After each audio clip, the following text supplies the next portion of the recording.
Comenzamos la clase de hoy. Hoy, amados hermanos, vamos a dar lo que es la clase de exégesis bíblica del libro de Proverbios y Eclesiastés. Le invito a todos los hermanos que están por mí que estemos encendiendo nuestras cámaras. Tomen su Biblia, me muestran su Biblia, su agenda, porque vamos a aprender hoy de la palabra del Señor. Hermano, para los que no saben qué es exégesis bíblica, la exégesis bíblica no es más que el análisis del texto escritural. Porque ahorita dije que la interpretación es otra cosa, porque la interpretación corresponde a otra materia que se llama hermenéutica bíblica y la aplicación corresponde a otra materia que se llama homilética. Todas las vamos a ver en estas clases de predicadores y clases ministeriales, con la idea de que crezcamos en la palabra y en la disertación de la Biblia. Hermano, y yo quiero que busquemos en nuestras Biblias en Esdras capítulo 7 versículo 10. Esdras capítulo 7 versículo 10. Madre, si no va para encender la cámara y el video, no se preocupe, pero los que pueden encenderla, por favor que la enciendan, ¿ok? Hermano, voy a leerles la cita bíblica. Esdras capítulo 7 versículo 10. Mire lo que dice. Dice: Esdras se había dedicado por completo a estudiar la ley del Señor, a ponerla en práctica y enseñar los preceptos y normas a los israelitas. Repito la cita bíblica. Esdras capítulo 7 versículo 10 dice: Esdras se había dedicado por completo a estudiar la ley del Señor y a ponerla en práctica, a enseñar sus preceptos y sus normas. En otra versión dice: Esdras se había preparado en su corazón para inquirir la ley y cumplirla. Hermano, esto quiere decir que el estudio bíblico requiere una preparación. Aquí tenemos dos músicos, que es Helder y Juan Carlos, y también está María Isabel. Pero miren, un músico, sí le exigimos que aprenda un instrumento para que toque en la iglesia. Pero a veces, cuando ya la gente tiene cierto tiempo en la iglesia, la queremos poner a predicar. Pero la predicación también requiere una preparación. Y la primera preparación que debe tener una persona es en hacer una buena exégesis de la Biblia, es decir, un buen análisis del texto que está escrito. Si no sabemos hacer un análisis del texto escritural, entonces, hermano, no estamos bien. ¿Me hago entender? ¿Y qué dice Timoteo? Segunda carta de Timoteo 3:16 dice: toda la escritura es inspirada por Dios, útil para enseñar, redarguir y corregir. Es decir, hermano, que la palabra de Dios puede hacer un trabajo profundo. Mucha gente, cuando le profetizan, le encanta, pero cuando van a escuchar la palabra le da sueño y se aburre. Y la palabra de Dios, las sagradas escrituras, son suficientes para corregir y para redarguirnos de todo pecado. Por eso, hermano, yo quiero motivarles. Por eso hice la invitación a todo el que quiera unirse a este grupo de estudio bíblico, lo puede hacer. Y por eso están las clases en YouTube, para que el que no puede de pronto por mí hoy, pues pueda revivir las enseñanzas. Las anteriores que están a esta, está primero cómo se interpretan las parábolas. Haciendo aquí a grosso modo una explicación rápida, estudiamos que las parábolas tienen una única idea principal. Es decir, tú no le puedes forzar otra idea principal a las parábolas. Hay gente que toma una parábola y ese día en esa clase explicamos las 18 parábolas de Jesús y la idea principal de cada una de ellas. Así que, hermano, tómese el tiempo y escúchese eso. También hicimos otro video en el canal donde explicamos cómo se hace el análisis o la exégesis de los salmos. Entonces es bueno que tengamos esto.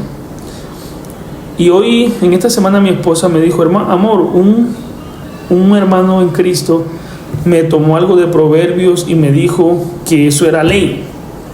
Entonces yo le dije: amor, los Proverbios no hay doctrina. ¿Me hago entender?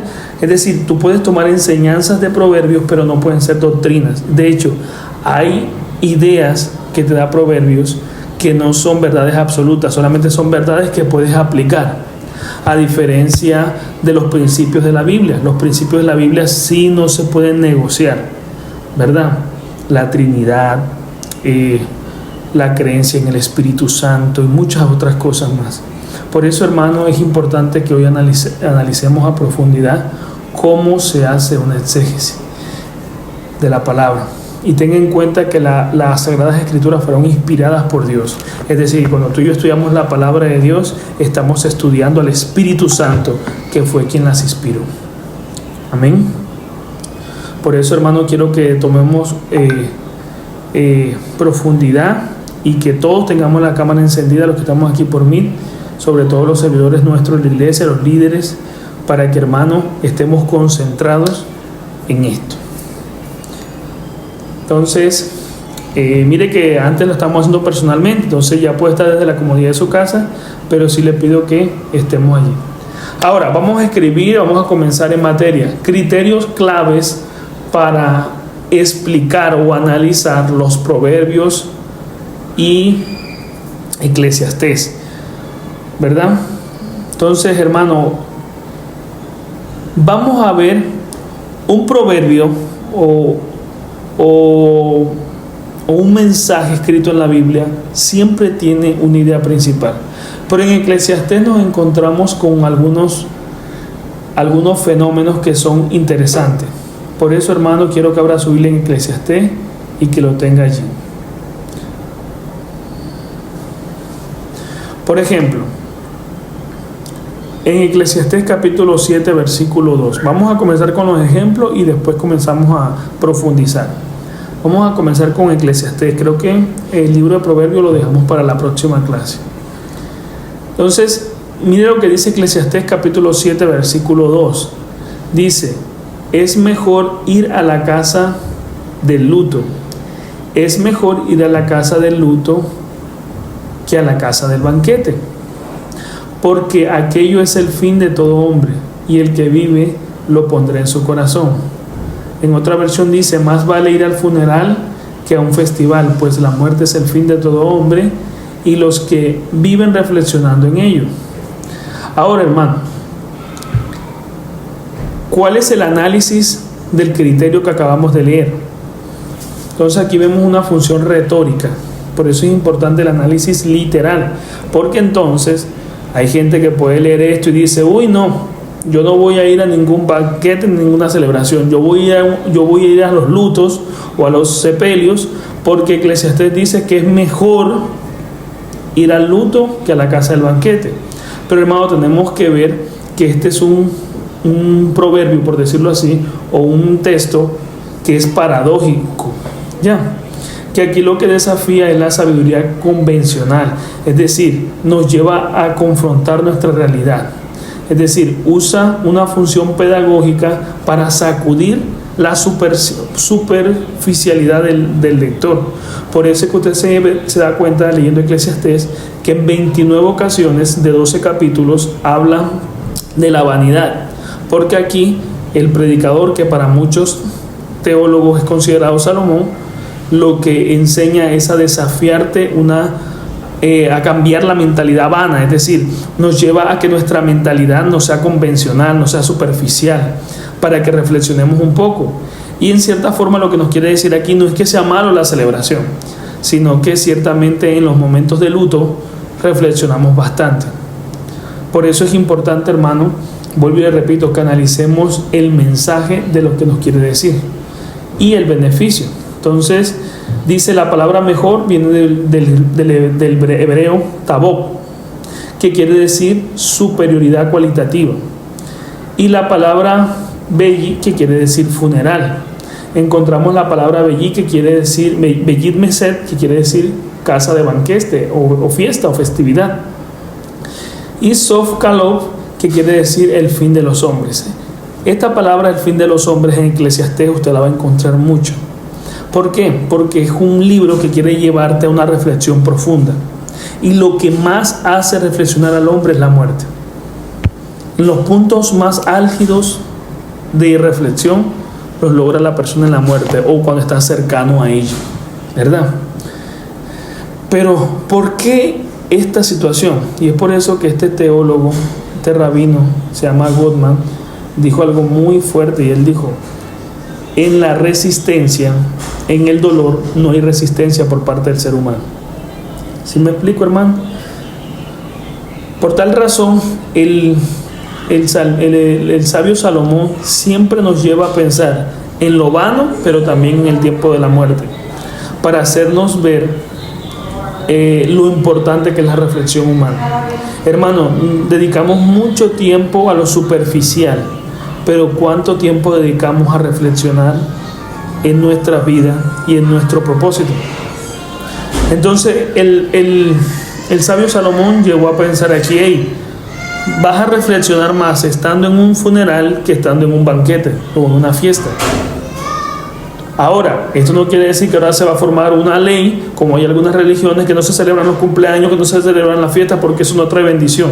No, lo que te quiere decir el fin último de este texto es llevarte ahí. Es bueno que estés reflexionando. Es bueno que vayas a un funeral porque vas a reflexionar, porque ese es el fin de todo hombre. Entonces, los proverbios, al igual que Eclesiastés, usan muchas estructuras comparativas. Por eso es importante, hermano, que se vea en la clase de Salmos, porque en Salmos explicamos la diferencia entre simil y metáfora, que son dos figuras literarias, pero es bueno tenerla en cuenta. Por ejemplo, ¿qué es un simil? Un simil es cuando dice: porque será como árbol plantado junto a corrientes de agua. Ese es un simil. Pero ¿qué es una metáfora? Jehová es mi pastor. Es decir, la metáfora te da una definición. Jehová es mi pastor. Pero un simil será como árbol plantado junto a corrientes de agua. Entonces, en las estructuras gramaticales de Salmos, Proverbios, Eclesiastés, usted va a ver mucha comparación. Aquí presento una comparación. Es mejor estar en un funeral que en un banquete, pero no es para que usted lo ponga como regla en su casa, sino para que usted diga: oye, qué bueno, es verdad, debo pensar en el fin de mis días. Si pensáramos en el fin de nuestros días, viviéramos la vida con más sabiduría. El problema es que a veces creemos que tenemos tiempo de sobra, y cuando creemos que tenemos tiempo de sobra, entonces vivimos de cualquier forma y de cualquier manera. El sabio Salomón quiso hacerle entender a la gente que no podía vivir en una superficialidad y en una vanidad. Por eso vuelvo y repito, la palabra vanidad se repite 29 veces en 12 capítulos de Eclesiastés. ¿Por qué? Porque él entendió que él llevó una vida en mucha vanidad y que no le trajo ningún beneficio. Muchos creen que él escribió esto en los últimos días de su vida, en su vejez. Por eso es que a veces la experiencia nos enseña cosas que la juventud, por más inteligencia que tenga, no nos puede enseñar. ¿Ok? Sarita, mi amor, ven. Ven, hija. Entonces, hermano, que también es importante que usted tenga en cuenta el colet, que quiere decir el predicador. Este es un libro, o Eclesiastés es un libro que nos ayuda a reflexionar sobre la muerte, que nos confronta a una realidad superficial y que nos lleva hacia la sabiduría. ¿Ok? Hermano, debemos pedirle a Dios la sabiduría. Si usted lee Proverbios y lee Eclesiastés, se da cuenta cuánto Dios le sacó tiempo a la teología de la sabiduría. Debemos promover la sabiduría en nuestras vidas. Proverbios está completo de buscar que el hombre pida sabiduría en todas las áreas de su vida. Hermano, debemos pedir sabiduría, y por eso estamos estudiando aquí la exégesis de Eclesiastés, porque tenemos que ser sabios, y la sabiduría se adquiere con el tiempo y con dedicación. Amén. Ahora, la teología de la sabiduría que promueve Salomón busca enfrentar las realidades duras de la vida. Por eso él utiliza mucho la frase en Eclesiastés: bajo el sol. La reflexión sobre el final es más sabio que buscar placer en la superficialidad. Él entendió que el placer en la superficialidad no trae bendición. El problema es que hoy por hoy vivimos para satisfacer nuestros deseos superficiales de momento. ¿Ok? Pero él, en todo Eclesiastés, usted se da cuenta que promueve buscar la sabiduría y combatir la vanidad, la superficialidad, lo efímero. Este libro tiene un tono muy serio, muy reflexivo, muy contracultura, es decir, va contra la cultura. Hermanos, siempre tengan en cuenta algo: la sabiduría va en contra de la cultura. Eso aplica en todo.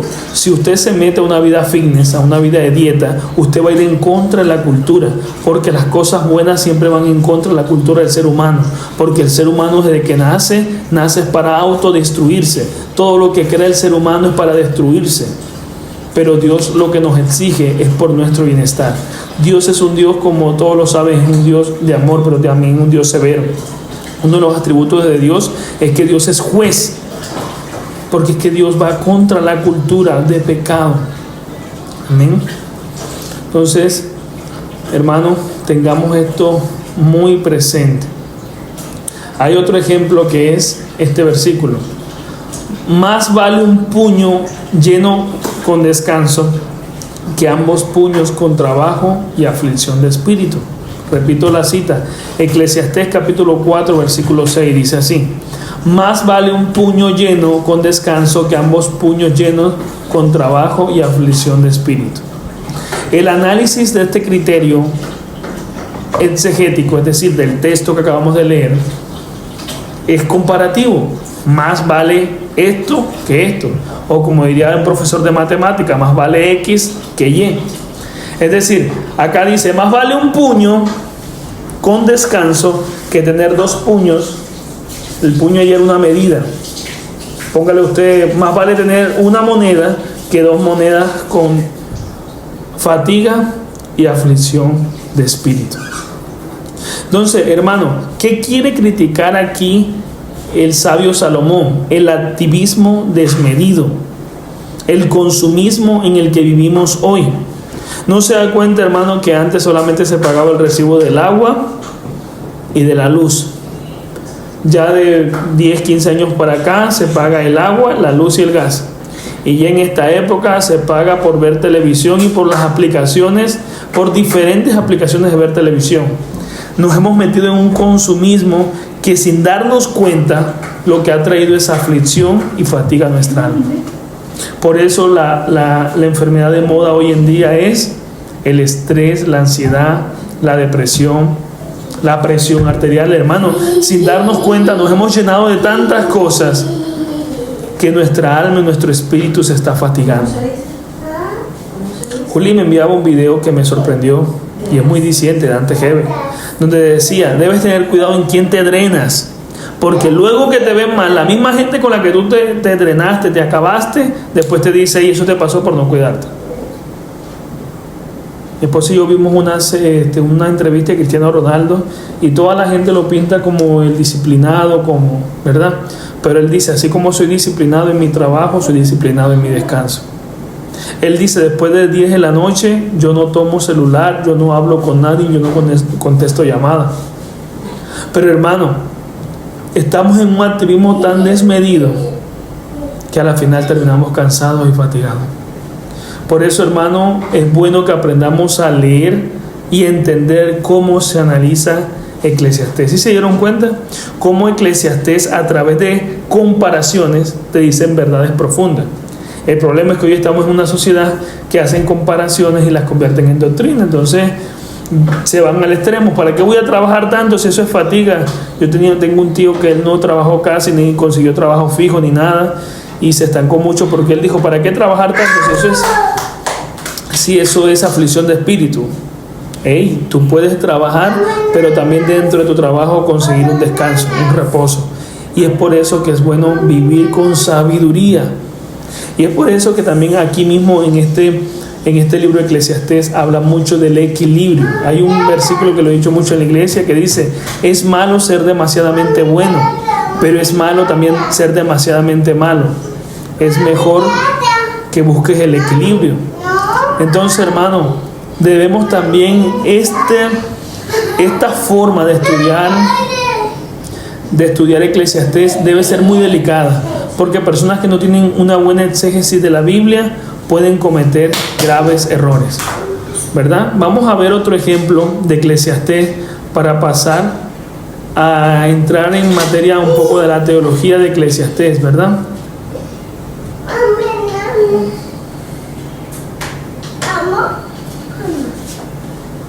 Amén. Vamos a pasar mejor a explicar un poco de la filosofía y los criterios axiológicos de Eclesiastés. El libro de Eclesiastés no es una filosofía abstracta, como muchos quieren decir, que son ideas sueltas. No, el libro de Eclesiastés tiene una idea muy clara. Si usted se lee todo el libro de Eclesiastés, el sabio Salomón cierra con una frase que dice: he vivido y he tenido todo en la vida, y he comprendido que el todo del hombre es temer a Dios. Es decir, Él nos lleva a confrontar nuestra realidad superficial, consumista, que vive para afanarse, para llevarnos a pensar, y sabes que no hay nada más grande que temerle a Dios. Es decir, este hombre se preocupa por la existencia del ser humano.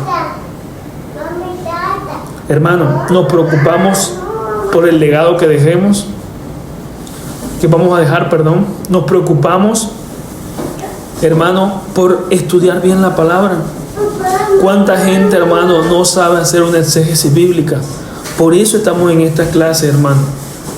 Debemos aprender a leer las ideas del texto. Por eso yo les motivo, hermano, a que erradiquemos esa realidad aislada y pensemos bien en lo que la palabra de Dios enseña. Vamos a ver el último ejemplo. Eclesiastés capítulo 7, versículo 15. ¿Qué dice?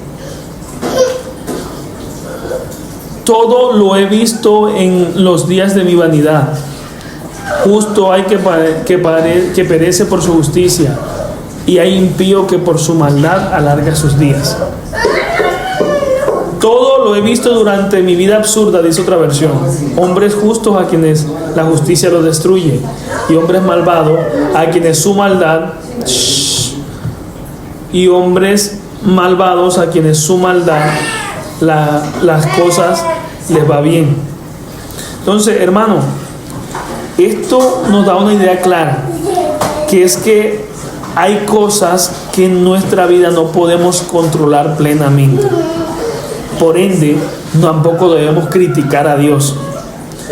Este sabio nos pone en evidencia una realidad de la vida. Gente que es buena y al parecer le va mal, y gente mala que humanamente le va bien.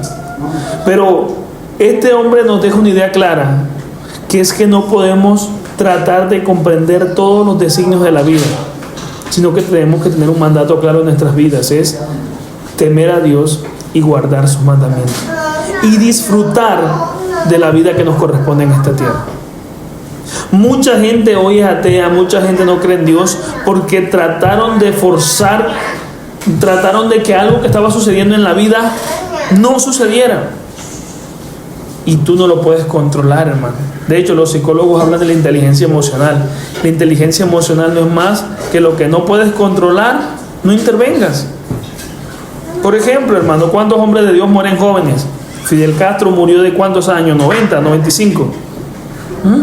Hay cosas que no podemos controlar. Pero usted y yo tenemos una tarea, que aunque nos vaya bien, nos vaya mal, físicamente hablando, humanamente hablando, usted y a mí nos corresponde amar a Dios y guardar sus mandamientos.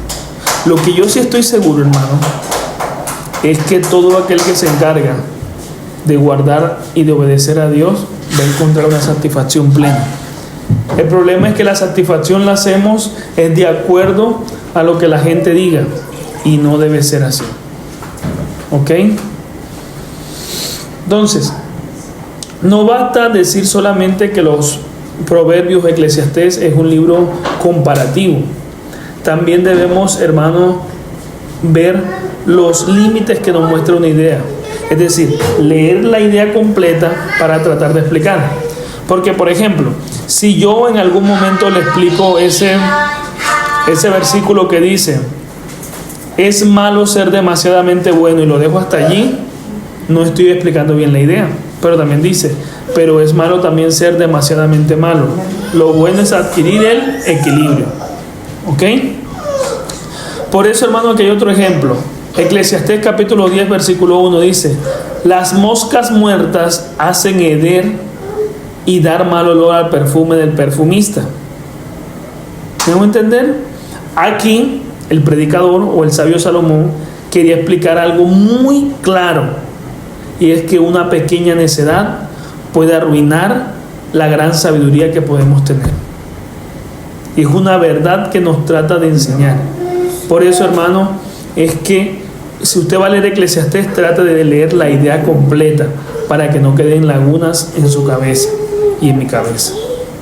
Igual, en la Biblia mucha gente saca textos fuera de su base principal porque solamente explican una parte.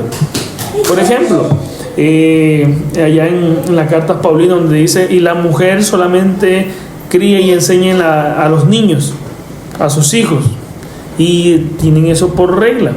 Entonces también debemos, hermano, analizar, Sara, también debemos analizar las ideas en su totalidad.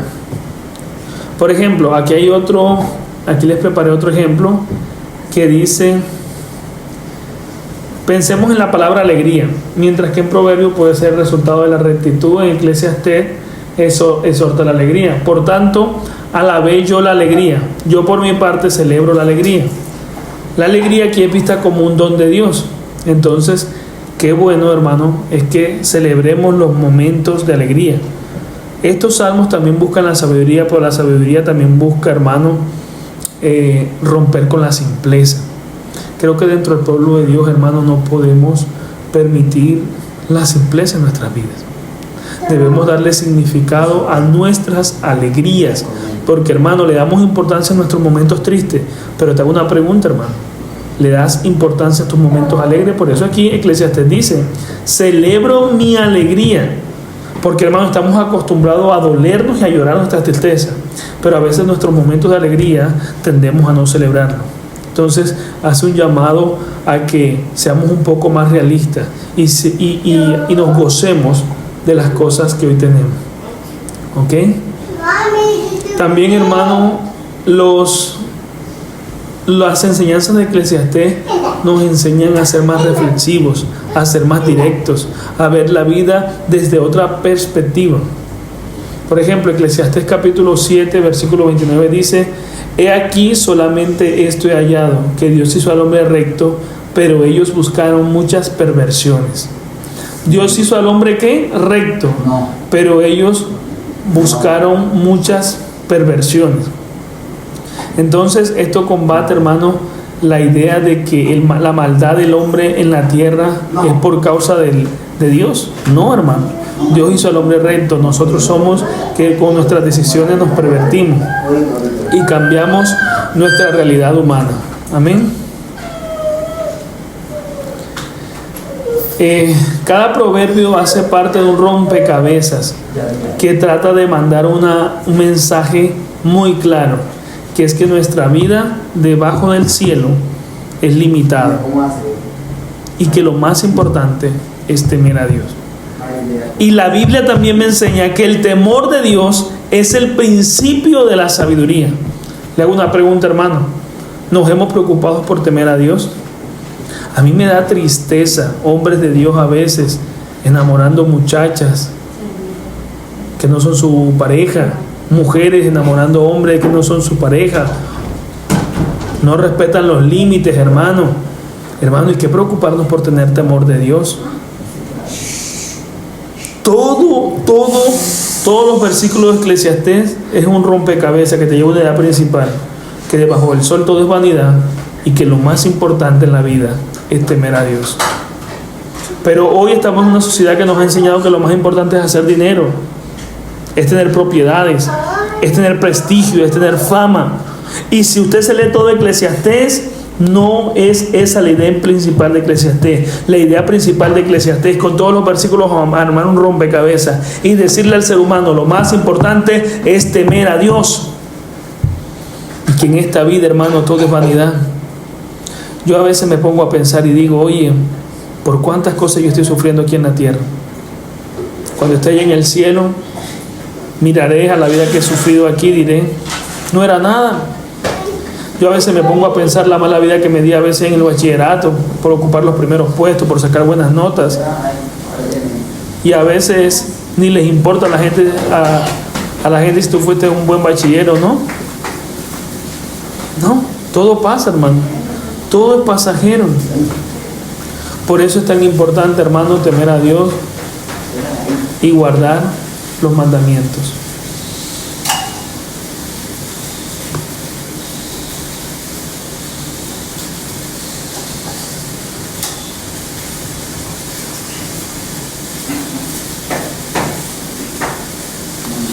Entonces, hermano, también Eclesiastés contrasta la sabiduría que solo se basa en la observación humana. Hermano, a veces creemos que lo que vemos es todo lo que se define. Y aquí este sabio nos hace pensar que la vista humana no es realmente lo que refleja el entendimiento y la sabiduría. Dice, no hay hombre justo en la tierra que haga el bien y que nunca peque. Es una observación empírica y profunda acerca de la justicia humana. Es decir, la sabiduría observacional, aunque es dura, nos empuja a reconocer la necesidad de sabiduría y de justicia. Amén. Esto no quiere decir, hermano, que no puede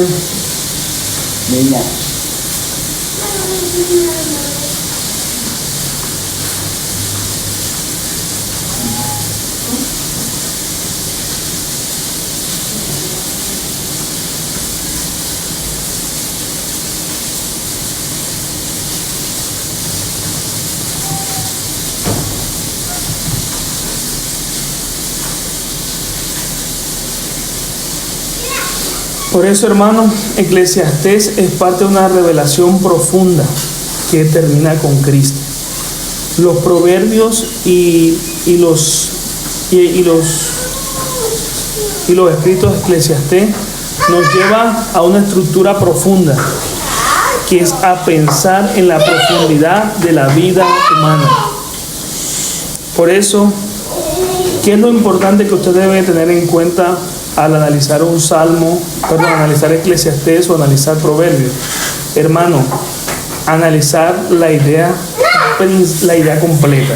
¿Usted se da cuenta? Aquí le puse varios ejemplos donde usted analiza las dos comparaciones y te arroja un resultado final. Pero recuerda siempre esto, todas las ideas que te da Eclesiastés te llevan a un solo mensaje. ¿Cuál es ese solo mensaje? Que todo debajo del sol es vanidad, es superficial, y que el todo del hombre es temer a Dios. Por eso, hermano, este Eclesiastés culmina con la revelación de Cristo, que Cristo lo es todo para el hombre. Hermano, nuestra justicia nunca va a alcanzar la profundidad de la justicia de Dios. Por eso siempre vamos a quedar incompletos. Por eso siempre vamos a quedar cortos. Y es por eso, hermano, que nos debemos preocupar por estudiar la profundidad de la palabra. Amén. Yo los felicito a todos los hermanos que se han esforzado por estudiar esto. Porque, hermano, no sabe usted cuántas personas a veces no hacen un buen análisis de la palabra y todo queda aislado. Por eso, cuando usted analice un texto de Eclesiastés o Proverbio, analice todo su contexto y no saque algo para su acomodo. Por ejemplo, diría la persona que es malvada. En Eclesiastés dice, es malo ser demasiadamente bueno. Pero tú tienes que terminar con lo que dice. Y también es malo ser demasiadamente malo. Debes hallar un equilibrio. Es decir, ahí la idea no es que seas malo ni que seas bueno en exceso. Ahí lo que te dice es que seas equilibrado. ¿Ya? Entonces, por eso yo quiero, hermano, que ustedes tomen algunos textos, al menos 3 textos de Eclesiastés, y le hagan ese análisis que le hemos hecho, ese análisis comparativo, y le analicen su idea principal. Pero ya tenga siempre claro, en resumen, tenga siempre claro, hermano, que Eclesiastés es un rompecabezas que usted vaya armando y que tiene un solo fin, y es declarar la superficialidad que hay debajo del sol y llevarnos a temer a Dios. Y temer a Dios, por eso quise enlazar estas dos, es el inicio de la sabiduría, y la sabiduría es de lo que la idea principal que te va a marcar el libro de Proverbios, ¿verdad? Por eso usted ve que esto contrasta con la cultura, contrasta con la realidad del ser humano, y nos lleva a que entendamos y abramos la mente de que no todo es como la vida nos marca, que hay cosas que parecen injustas a la vista humana, pero que para Dios lo más importante no es tener dinero, ni tener fama, ni que nos vaya bien. Lo más importante para Dios es que tú y yo le temamos a Él y guardemos su mandamiento. Amén. ¿Hay alguna pregunta, hermano? ¿Alguna pregunta? Señor, todo entendido.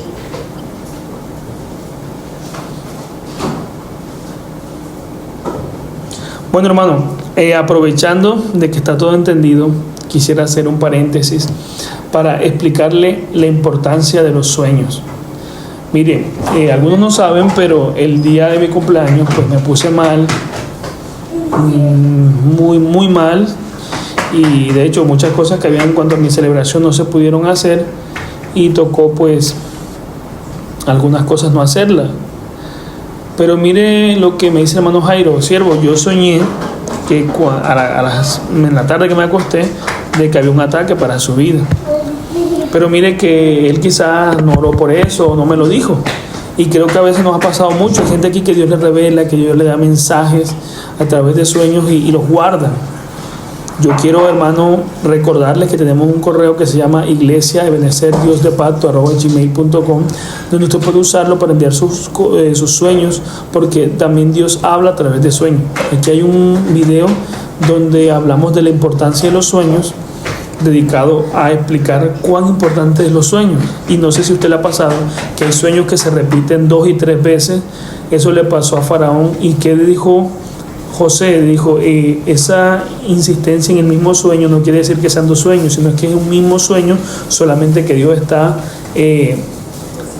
acelerado o dispuesto a cumplirlo rápido. Entonces, por eso, hermano, yo quiero motivar a la iglesia que escriba los sueños, que envíe los mensajes. A veces hay gente que me lo escribe por WhatsApp, pero sí le agradecería que lo escribamos al correo, porque allí nos queda guardado y pueden ser mensajes profundos para la iglesia, hermano. Y quiero motivarles a que sigan esta escuela de exégesis, porque hay que mejorar en la palabra, hay que mejorar. Por favor, revisen los videos de los salmos, revisen los videos de las parábolas, de cómo se hace el exégesis, para que la próxima semana pues comencemos a calificar las tareas y verlos en el campo de acción, que es la predicación de las Sagradas Escrituras. ¿Ok? Para crecer. Sé que esto a veces se torna un poco complejo, difícil. Créanme que lo hago de la forma más sencilla para hacernos entender, pero sabemos que va a ser para su crecimiento espiritual. Me gustaría saber qué les pareció la clase de hoy, qué sugerencias, y si no las hay, pues por favor que alguien cierre este tiempo con un momento de oración. Pastor, yo tengo una inquietud cuando te digo que es malo ser muy malo o ser muy bueno. Si uno se pasa de malo, es pecado, es malo. Bueno, gracias por esa pregunta. ¿Por qué? Porque es que cuando los proverbios y Eclesiastés nunca se concentran en los detalles. Por favor, cierren los micrófonos, hermanitos, que no haga eco. ¿Qué es lo importante? Es la idea principal. La idea principal de ese Eclesiastés, de ese extracto bíblico, no es explicarnos que es malo ser demasiadamente bueno, no. Lo está llevando a la idea final, que es ser equilibrado. ¿Vamos a entender? Entonces, ustedes siempre que analicen Eclesiastés, nunca analicen no se queden tanto en la comparación, sino quédense en el resultado final de la comparación, que eso es lo importante. Por eso, por ejemplo, eso yo lo estoy viviendo en mi vida laboral. Por ejemplo, yo soy una figura cuando llegué al esquema donde estoy ahorita, yo me he portado de las alturas con todo mi compañero y mi protegido. De la altura que yo lo he, de toda mi experiencia, yo soy como el cabecilla del esquema, sí, por ejemplo. Incluso tuve un tiempo que fui el líder del esquema. Bueno, yo fui el que tomó la decisión y dejé el cargo a un lado. Entonces yo en estos días, en que un mes hacia atrás, que yo saqué mi conclusión, llevo en el esquema ya alrededor de 10 meses, 11 meses. Si me estoy portando bien en todas las áreas, bien en lo laboral, y tomar una decisión así como un mes, me van a sacar del esquema, pues si me estoy portando súper bien, ¿qué está pasando? A eso es lo que ahora que usted me dijo que es malo, pero entonces yo quería saber esa explicación. bueno, yo lo que pienso allí es que Dios te está impulsando a algo mejor. No creo que lo que está sucediendo es resultado de tu buen ejercicio, de tu labor, ¿verdad? Porque ¿qué si tú te estás con la Biblia dice que todo lo que hagamos en la vida, hagámoslo como para el Señor? Es decir, si yo estoy en la calle, si yo estoy como abogado, si yo estoy como pastor, si yo estoy como esposo, yo tengo que actuar de la mejor manera posible. ¿Me van a entender? Ahora, hay un mismo proverbio que dice que por el hecho de que seas justo no da derecho a que todo en tu vida o en mi vida debe marchar bien. A veces actuamos bien y no nos salen las cosas como esperamos. Pero ¿cuál es a veces también el mensaje? Y es que hay en ciertos lugares que ya Dios nos quiere. No te estoy hablando de que ese sea tu caso, no. A veces Dios nos da empujones para llevarnos a una mejor posición, ¿verdad? A veces Dios nos saca de ciertos entornos que creemos que va a ser nuestro final, pero va a ser para bendición. Por ejemplo, a pesar de que no va al caso, pero yo en algún momento de mi vida me tocó salir de una oficina y yo pensaba que de pronto eso iba a traer estancamiento a mi vida, pero no, era que Dios ya no me quería en ese lugar y lo que preparó después para mí fue mucho mejor. Ya. Ahora, tú puedes tomar esos proverbios o esos extractos de Eclesiastés y preguntarle al Señor, Señor, ven acá, ¿tú qué me quieres decir con esto? Hay palabras que debemos analizarla con detalle y con mucha calma y no a la ligereza. ¿Me vamos a entender? Porque no sabemos qué tiene Dios detrás de cualquier mensaje que tenga para nuestras vidas. Amén. No sé si quedó claro, siervo. Amén, pastor. Ok. Gracias, pastor. Un abrazo. Amén. Gracias. Amén. Quedó claro. Siervo, ¿quién más tiene alguna pregunta, alguna sugerencia?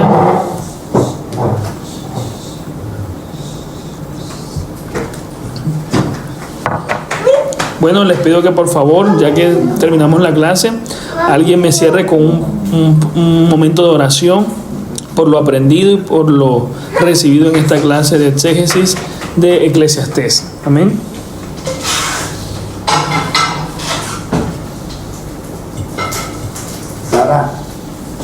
¿Quién me puede colaborar con la oración, hermanito? Oye, bueno, Padre amado, que tú estás en los cielos, santificado sea tu nombre, Padre. Hoy te damos las gracias, Señor. Gracias, Padre, por este espacio, por esta hora que nos diste enseñanza, Padre. Y te doy las gracias, Señor, por poner a nuestros pastores aquí con nosotros. Gracias, Padre, por todo lo que has hecho en nuestras vidas, Señor. Gracias, Padre, por la enseñanza, por todo lo que has hecho en nuestras vidas, por tus bendiciones, por las provisiones, por los alimentos, por la vida, Padre amado. Hoy te pido, Señor, que nos guardes y nos protejas con tu sangre poderosa, Padre, y que nos cuides, Señor, y que seas tú, Señor, y que estés adelante de nosotros como poderoso gigante, Padre, y que seas tú, Señor, y nos estés enseñando muchas palabras, muchas enseñanzas con los pastores, y gracias por este espacio, Señor. Amén y amén. Amén. Bueno, hermano, me plació verlos. Esta clase se está grabando para subirla en el canal de YouTube, para que otro la pueda motiven a los hermanos al estudio bíblico. Y hoy por primera vez la transmití para los hermanitos de TikTok, que hay hermanos que solo usan TikTok, para que ellos también pudieran escucharla. Pero si quieren ser parte del grupo de Escuela Profética, me envían su número de WhatsApp al interno y los hacemos parte de este grupo, porque la idea es seguir las clases solo por Meet y se graban y después se montan por YouTube para que queden grabadas. Hoy solamente vamos a dar clases de predicador. Mañana, en la próxima semana, vamos a dar clases de escuela profética. Invitamos que nuestra sierva Trinidad, si a bien tiene y está preparada, pues seguir con las clases de orando la palabra. Amén. Para volver ahora a tocar ese tema de la importancia que es orar la palabra. Eso sí va a ser escuela profética. Entonces vamos a hacer un viernes clases de predicadores, o sea, de exégesis, y un viernes de escuela profética, para que estemos concentrados en ello y pueda ser mucho más liviano para ustedes. Entonces, hermanos, gracias por acompañarnos en este tiempo y de todo corazón les deseo muchas bendiciones. Dios les bendiga a todos.